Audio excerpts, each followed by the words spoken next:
Hello World. You want to hear about this song called Feeler off our new record? It's off Goons Be Gone, man. Yeah. This is like one of the last songs we've written. I'd like to put a timestamp. Can I put a timestamp and say that the record comes out tomorrow? Yes. So you know, it's important that everyone knows that we recorded this the day before Goons Be Gone comes out. In the future. June 4th, 2020. Dean and I are talking over the phone. I like Feeler as a song. It's a weird one because it has tremolo, and it's a weird tremolo that which is like that kind of wavy guitar sound that you hear on the guitar. I know what tremolo is. Oh, okay. Obviously, if you don't play guitar, you wouldn't know what it is. Who doesn't play guitar? It's true. Everyone plays guitar. But yeah, it comes from this old 1960s Sears Silvertone solid state head. So it's a particular kind of tremolo.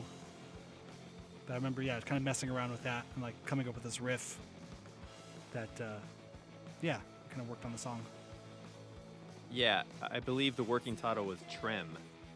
Yeah, which makes sense. It's kind of the only song we've ever done that much tremolo. I think it is the only song with tremolo. There's what's the Smith song? It's the one Smith song I hate. How Soon Is Now. Yeah, I feel like that's got a heavy use of tremolo in it. Yeah. If anything, that was my only fear, is that anything like this in this song with this much tremolo would sound like the Smith song that I hate. Yeah. How do you feel about that Smith song? I hope that's the right title, but yeah, I know which one you're talking about. It was also, wasn't it the theme song for that show Charmed? Ooh, I don't know. Maybe that was a cover version of it. Yeah, it's a weird song. I don't know. Yeah, it's definitely not, it wasn't my favorite. I haven't listened to Smiths in a long time, but I remember that was definitely the skipper. Yeah. So that was my fear. I think that's why I avoided using trem or tremolo on things. I didn't want to go down that whole Smith's rabbit hole. Yeah. But this song sounded very different than that. Kind of had more like a 60s kind of like garage rock kind of feel. Well, that amp was lifted directly from the 60s garage from somebody, I'm sure. Exactly. Where'd you buy it? I bought it in Pomona. Like just at a garage sale. I remember just kind of pulling off, saw the garage sale, and I went and looked at the stuff they had, and I was like, whoa, you have this amp? And the guy didn't know if it was working or not, but he said $50. So I was like, cool, for $50, I'll take a chance on it. And then I got it fixed at Caveman Vintage. And the guy Ian, who's a tech there, fixed it for me for like another $100. So $150 for an old cool amp was worth it. Yeah. Speaking of Caveman, these drums are very Caveman-like. I don't think there's no fills or anything until that middle break part. Whoa, was that intentional? Boom chop. I remember recording it and thinking that maybe I was just playing off of the guitar riff being really simple. Maybe that sort of tremolo made me think of drums that were very minimal to the point of just being the backbone. Yeah, the song felt very song-like. Like it's a very sing-songy kind of song. Like I don't think we have many songs that are like that either. Sing-songy? I don't know. Or just it's melodic, kind of I don't know. I feel like sometimes we've had songs in the past that sort of are conceptual, or even a song like Turn to String. I feel like there's a structure that I have to think about. I feel like this song kind of just flows in a way that like feels like it's like being guided by a river or something. Do you know what I mean? I don't know. Maybe that's just from a guitar playing perspective. I think we just kind of started playing notes and songs that kind of built around that first riff, and then it's just sort of one thing flew into the next thing. It sort of flowed. Yeah, I think the vocal melody is sing-songy, perhaps. I guess because everything's so stripped down, there's not much. I don't know how many. You're one to layer your guitars quite a bit sometimes. Yeah. This song at least sounds like there's only one guitar. It's pretty stripped down. Yeah. I think I overdubbed the solo. Yeah, but I think the vocals. It's a lot of room for the vocals to sort of do a thing. I think if I wasn't so animated in the vocals, then I think it would just end up being pretty flat sounding. It's kind of there would maybe because there's not we're holding it down, but there's not much variance in what we're doing in the guitars and drums, I guess. Leaves room for the voice to kind of dance about upon the rhythm. But I think you kind of had the vocal thing right as we were writing. We sort of wrote it all in a piece. It wasn't like we wrote the music and then waited months. And then I was singing this melody when we were just riffing. Yeah, so I think it sort of left that space. It was like, oh, don't go over there. He's got vocals that are in that space. Like, cool. Yeah. The video came out great for this song too. Oh man, I love it. We should talk about Kirsty. Yeah, Kirsty Jan Werdahl. She made the video, and she also just graduated from CalArts. She was going to grad school, and she also shot the cover. And we asked her if she could help us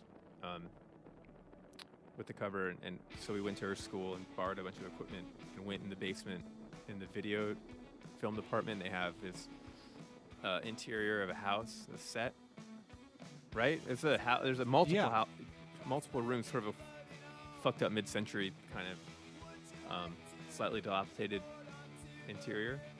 Yeah. Is it like a real professional like film set, like standing interior film set? Yeah, so she was able to get us some lights and cameras, and we went down there and fucked around with a bunch of poster board that we got from Michael's, and some stencils, and cut and painted, and did all sorts of stuff until we figured out a cover. Yeah, that was a super fun experience. I'd never been down there before. Had you been there? No, not down there. I mean, in that basement area, yeah, but not in that room. Yeah. Yeah. That was cool. Yeah, the video came out great. It's funny because since the record comes out tomorrow, we haven't even really played this song that much. We played it a few times. We played it a handful of times, yeah. Yeah, just a handful of times. So I don't have a lot of live memories at all. Yeah, I think we played it at the Smell. Remember doing that? Yeah. I definitely remember, working on it with Scotty in his hot house where we mixed the record. Kind of just being sweaty and listening to it. Yeah, Scotty's house is hot. Yeah. That's what I think about this record. Like, when I think about making this record, I think more about the mixing than the recording of it. Yeah. The recording's pretty quick. We did it pretty quick. Yeah. Our studio's set up pretty nice to capture just the raw kind of power we have sometimes with the drums and guitars. Bam, get it in there. And then, the mixing is really where we spend a lot of time. Yeah, I think this is kind of one of those songs, too, that just benefited from us having the mics up in the room all the time. Yeah. And sort of doing our, glorified boombox sort of recording of jams and things. Yeah. Just, you could always go back and ooh, that was sounding pretty good. Yeah. But then we reset everything and recorded it clean. But it was definitely this was one of those ones along with Add Shading Moss, whereas we had to, it was a tough, or a tall order to beat the demo. Right, because the demo just had such a good vibe to it, a good feel. Yeah. That okay, can we I was fairly confident that we could record a better version than the demo. But yeah, the demos also felt good. The only problem with the demo is I never really had lyrics for those songs, so they end up. That's the problem. I think if there were fully formed lyrics and everything, those might have just been on there because they sounded really good. But I'm just mouthing the melody and making words up. And the guitar was bled all over into the drum mics, which again wouldn't be a problem, I guess, if the vocals weren't also bled into the drum mics and drum mics. It still sounded cool, and we definitely could do more like that. And then Astral Plane, lyrically, is there anything? Lyrics? I don't know. We never really talk about your lyrics. Have you noticed that? Yeah, I've noticed you never talk to me about my lyrics. What's up with that? Would you like me to talk to you more about your lyrics? I never really got the sense that it was a topic of conversation. Really? I yell them at you every night we play into a microphone. You just never respond back. Okay. I'm like, all right, yeah, that's a good one, Dean. I say thanks, and I wave to the audience.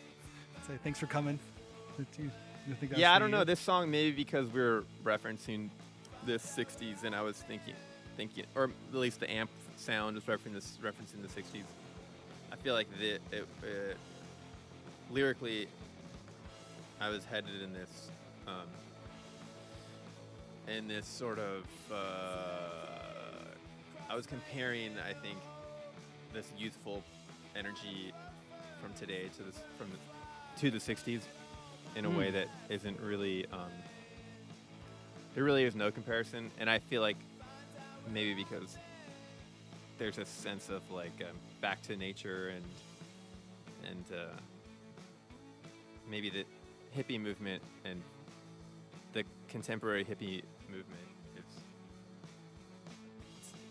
I don't know, it feels a little less genuine perhaps. It's like if you can imagine granola, but the granola now is like a $15 I could only imagine such a thing, Dean. I've never been privy to such events. I've never seen things. I don't know what you're talking about, but I could imagine in my mind that there's high-end, expensive health food stores somewhere in this country. I don't go to them on tour very often, but I can imagine that those places exist. Randy's being facetious because that is. I'm also pointing a finger at myself. I think I think the Astroplane was, it felt like going to, some sort of new age hippie shop, but also like very capitalist. And it's interesting. I had no idea that this was embedded in the lyrics. They're not. They're just thoughts. I don't really write lyrics as stories. I think they're just sketches and little and vignettes and things like that. Yeah. I don't really have a direction too. It's just what I'm thinking. Can't really. But that's why I guess that's kind of why it's interesting to talk about them. Yeah. I don't really necessarily know where your head's at. But it almost, I tell me if I'm wrong, but it almost feels like once the words are married to the song, there's they sort of live. They're like property of the song, in a way. So it's like the performance isn't necessarily you're performing the meaning of the words, but you're performing the meaning of the song. Is there a difference, I guess?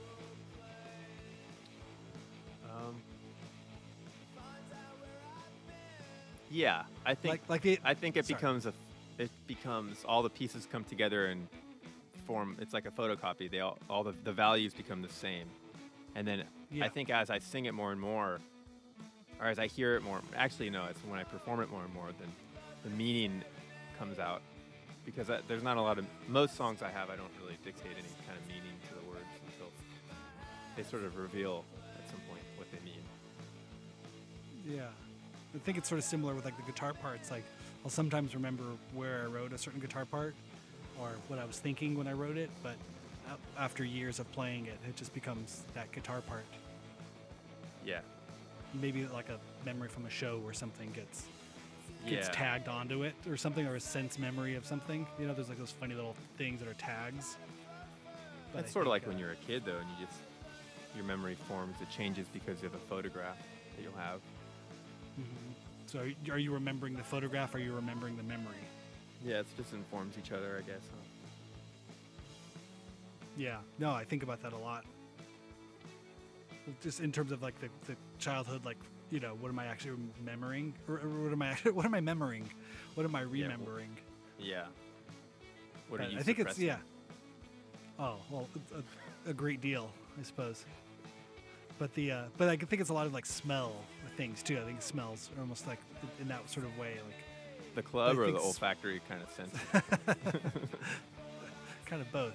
Yeah. But yeah, like a smell will bring me back to a moment where it's like I physically feel like I'm in that moment. Yeah. Rather than seeing a picture and kind of just associate like, oh, there's that picture. I must have been in that picture. That's me in that picture.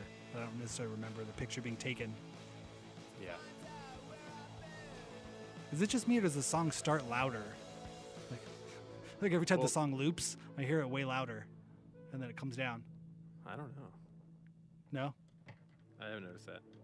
You didn't notice? Okay. My song just restarted. Yeah, mine just did too. Do you have any memory of that intro? No. I was trying to think of that too. The little like tail that we put in the beginning. Yeah. It sounds like some guitar slowed down, sort of like slushy. One of those effect boxes you got there. Probably. I'm gonna blame it on the effects box. Yeah, I mean that's a big part of our writing process too, is just kind of capturing sounds and cataloging them away for later use.